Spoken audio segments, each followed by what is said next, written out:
distinct styles.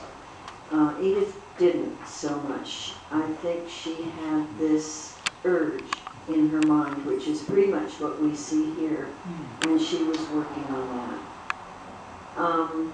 But I would love to tell a story about her and my father that really says something about her. She was 23 when my father was born, and it was a close family. It was a Boston family. They were very lively, very educated, and very sophisticated and fun people.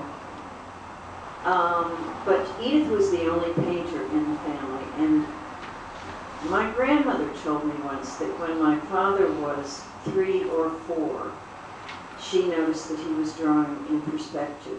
Wow. And so Edith certainly would have noticed that too, although I never heard her telling about it.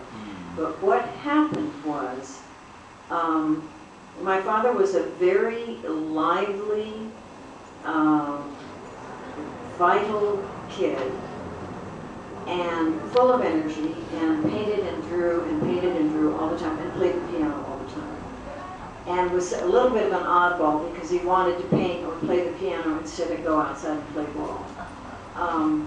But he had a tremendous amount of energy, and he was happy. Then he went off to boarding school, to a prep school in Connecticut, and he failed to pass his sophomore year in that prep school. So he was repeating his sophomore year, and then it was coming up to time to be passed on to be a junior. He wasn't going to be passed again. And Edith, his aunt, 23 years older than he was, took it upon herself to go and visit him at his boarding school. And when she got there, she was appalled by what she saw. She said his eyes were flat. She couldn't see into them. He had 0 energy. He was pale. He was lethargic.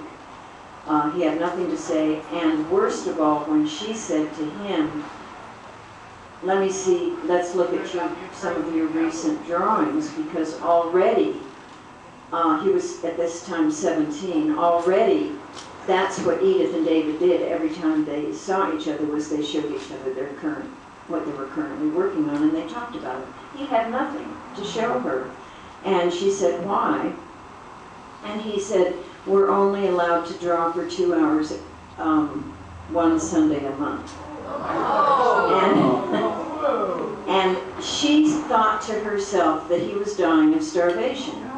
And she went to his parents, her much older brother and sister-in-law, and she said, this will not do. This simply will not do. And she actually convinced them, and this was an education-oriented family.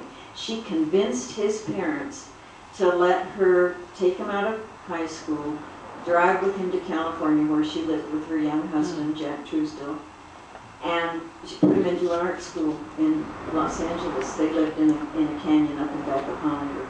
So that's what happened. She took him away from prep school when he was 17. He never graduated from high school. He never went back to any kind of formal education. And she took him out to California. She put him in Otis Art Institute in LA.